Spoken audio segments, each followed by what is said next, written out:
I finished 9 books in 2023. So I'm going to share all of those with you all. Hello everyone, welcome back to my channel. I'm Soup. Nice to meet you all. Today I have a special video for you all. Today I want to share all of the books I read in 2023. So I read 9 books. Actually, I read 12 books, but I finished 9 books in 2023. So I'm going to share all of those with you all. Without further ado, let's dive in. 2023 was a rough year for me, and I wasn't able to read as much as I did in the past years. But for majority, I am proud of myself for even reading 9 books, because I think that's something I am proud of myself. So my vision for 2023 reading was I wanted to focus more on fiction category, because I in the past years didn't that read that much fiction. So I was like determined to read fiction in 2023, and for that I started off with one of the most talked book on Bookstagram, and that is Love Hypothesis. So I first heard about this book from one of my favorite creator, Brianna Kwan, and from one of her videos I was like really interested in reading the book. That's why I thought that I'm going to start off the year with reading this book. So my expectation was very average, because I didn't expect it too much, because I didn't hoped for too much. I was like, okay, this is first book I'm reading in 2023. I shouldn't think about too many things. And I was like, just be yourself and read it. And after reading it, I was blown away. I read it on my Kindle and I was like, okay, wait a minute. So like my whole experience through the book, I finished the book almost in like 7 days, because I was that invested in the book. And because of that, I also bought a physical copy of the book. I love the book so much that I have to get a physical copy of it. And in my last book video, I already talked about how much I love the physical copy of the book, and I want to reread it this year also. So watch that video. I will link it below. I was really in love with the book. Like Love Hypothesis by Ali Hazelwood was one of the best fiction book for me, at least till now. It is the best book, and I gave it like I couldn't rate it. This was like above my expectation. I don't know, was it because this was my first fiction book? It's not like I haven't read fiction in like ever. I read fictions also before, but not I didn't like any of the fiction books I read. So like, and I wasn't even consistent with the reading. So like it was meh type. So this book was the best for me, and I recommend everyone to read it.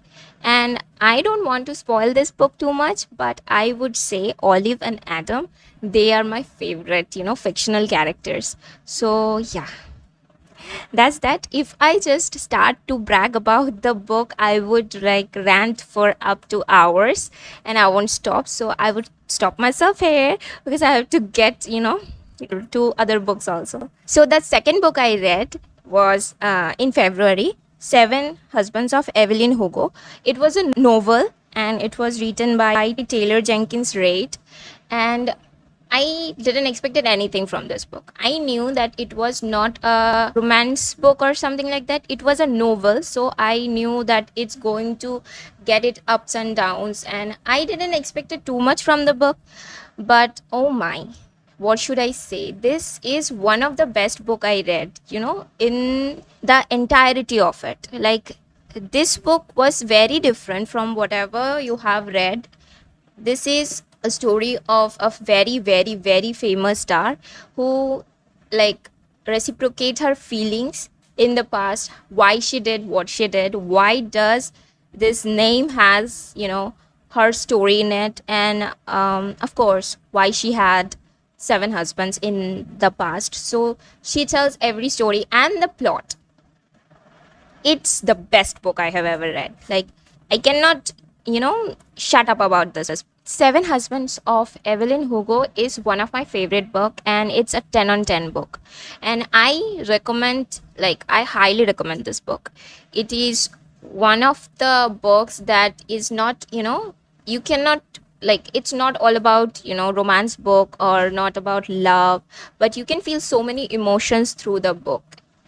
I gave a comment on a creator's, video, I think a year ago, and the comment I talked about Seven Husbands of Evelyn Hugo, and it got like tons of likes because people really agreed with it. And after, so many likes, I understood that how much love people have for this book. And it is one of my favorite fiction book, like where you can see like fiction and life can be tangled up, it's it's something that you cannot expect from any other book, but from this book, like, it's so beautiful. I want to say that this book is not for everyone, but the people who love it is love it, and I am one of those people that really love this book. So yeah. Now the third book I read in 2023 was The Spanish Love Deception by Elena Harmas, and it's one of my the physical copy I have of this book. So it is, of course, going to be my favorite. And definitely it is my favorite, like, really. In this book, Aaron is everything, like, really. So this book is really 10 on 10, and this book has this, fake dating trope and haters to lovers trope also. But you will understand that it's not like both side hating. You can understand that in, after a few pages. At first, I didn't understood like the concept of the book in the first page. I had to reread the first page twice to understand like what is happening. But after reading that, I understood like what is happening. Like, really, it's one of my favorite. Aaron and Lena, of course, they are sweethearts to me. Like, really, they are my favorite characters after Olive and Adam. Yeah, of course. So this was another book that I really loved, in 2023. And it was sweet, stubborn, understanding, and everything in between.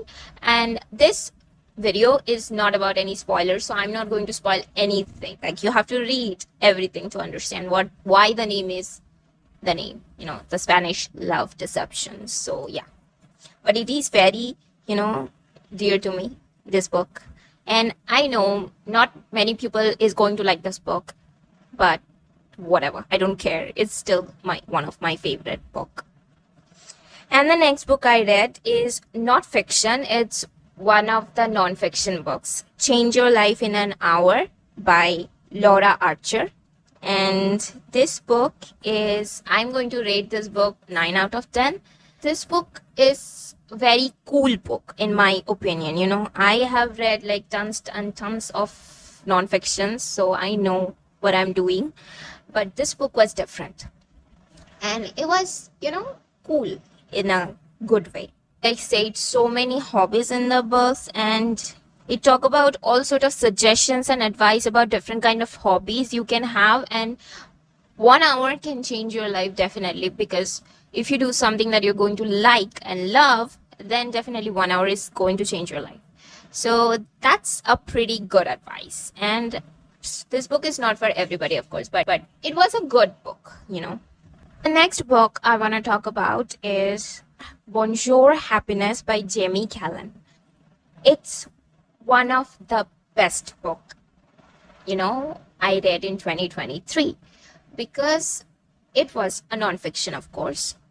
I read like 3 back-to-back fiction books. That is why I thought that I need break, and I decided to dive into non-fictions.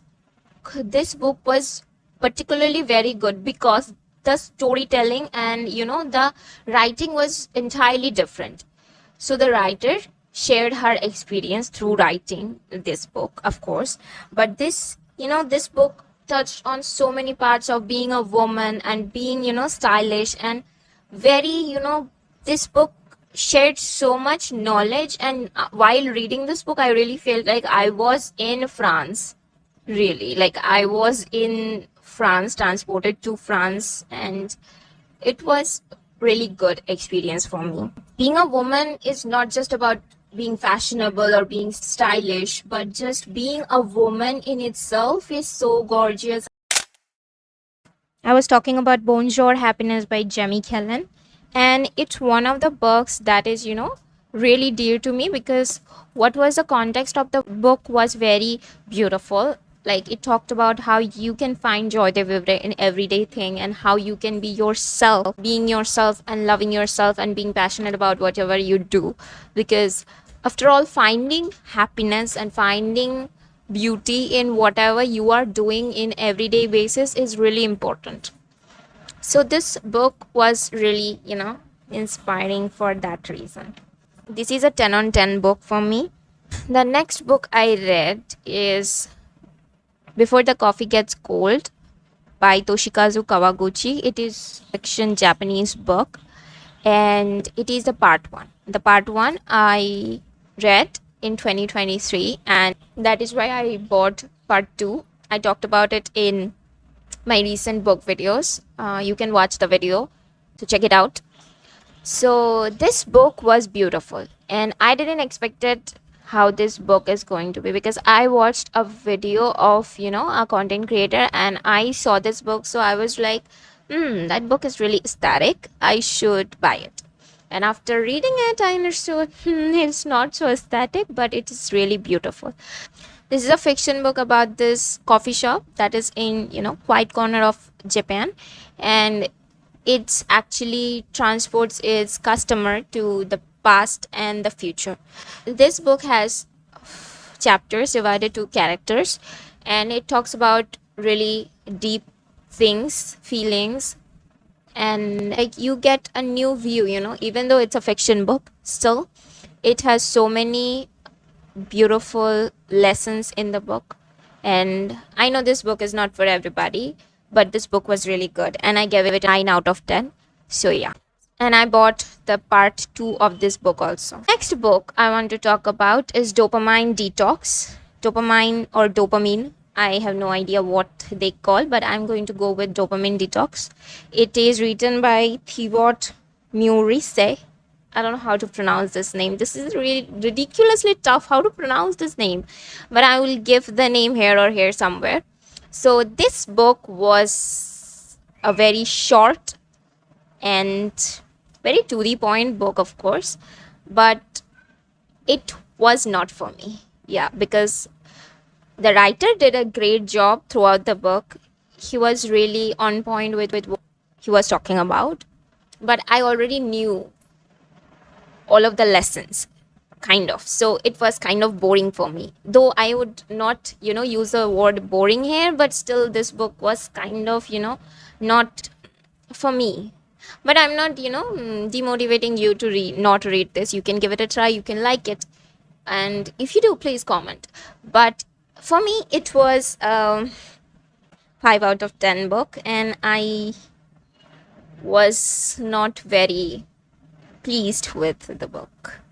Yeah, but whatever.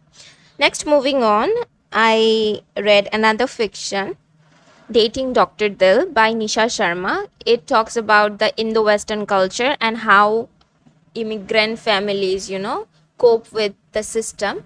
So it talks about this girl who is really fighting for her identity and, of course, the love life of her. She is not a girl, she is a woman, of course, and the male character is a doctor, and he is also a host of this show called, you can, read the details in the book, I would not spoil. But yeah, how they meet and how everything collapse and everything is in the book. I loved some of the chapters, I didn't love some of the chapters. Some of the chapters were like this, and some of the chapters were normal, very good, and I related a lot with the book because it was, a very Indian Western culture. So yeah, I understood a lot of things. That book was good, but after starting this book, I, put it off for quite some time, and after like 3 or 4 months I picked it up again and I read it, and yeah, it was good, but it's not in my favorite list, of course, and not every book is going to be your favorite, and you have to accept that fact, and I accepted it. So I would give it a solid 8, because it's not like too low to get 7 and too high to get 9. No, it's in between, so I'm going to give it 8. Yeah, this book was good, and you can give it a try, because if you like in the western stories, you can give it a try. The next book is one of the books recommended by Kim Namjoon from BTS, and this is one of his top book. And after reading this book, I know why this book was in his top list, and now it's also in my top list, and it's a non-fiction book. This book is written by Baek Se-hee. She talked about her therapy sessions in the book. The name of the book is I Want to Die But I Want to Eat Tteokbokki, written by Baek Se-hee. It is a therapy memoir, and in her time it was like first therapy memoir, because nobody talked about their therapy sessions before, but she talked about it, and she was really courageous to do that, because I know how much it can be scary for someone to share her feelings with the world, and she did it with her personal things. Like, a therapy session is really personal to yourself, but she shared her feelings through and by the book she wrote, and it is something like, it give you a very different viewpoint, and it is one of the best book I have ever read, and it is so different from all of the non-fictions book I have read before. This is something that is very deep, very emotional, very, understanding also, but it can be very sweet on some part, and very, relatable also. I loved the whole book, and I loved the writer and her storytelling, and everything about this book was beautiful. And I need to thank Kim Namjoon, because if he never mentioned this book, I would never find this book like such a good gem. And yeah, thank you. Thank you, Baek Se-hee Nim, for writing this book, and thank you, Kim Namjoon, for recommending this book, because it really helped me. Yeah, it helped me in a lot of things. So this was, a 10 on 10 book, and how it reflected on the light and darkness of life. It really gave a new kind of motivation, and if you haven't read it yet, please give it a try. It's going to be helpful. Yeah. So that was all of the books I read in 2023. And I hope you like this video, because it is one of the video that I wanted to create for, I don't know, a long time, I guess. But after, making the last video, I thought I have to make this video, because I have so many things to talk about, the books I liked, the books I didn't like. And yeah, majority of the books I read in 2023 were good, but there was 2 or 3 books that were, average, and they're below average. But yeah, that's that. But I don't judge any book by, the feelings I got, because I can like a book and you cannot like that also, but you can like a book, certain book, and I cannot like it. It's like up to my feelings and up to how we are feeling at the moment. So I never judge anything based on how I feel, because feelings is very personal, and you can feel it while you feel it, like, really. So yeah, that was it about this video. So if you like what you see, please give it a thumbs up, and comment down below your favorite books, and what are the books you are reading this year, and what are the books you have already read, and what are your favorite books from this video, of course. And yeah, subscribe to my channel for more upcoming book videos, dance videos, and vlogs, and many more things. And see ya in the next video. Bye.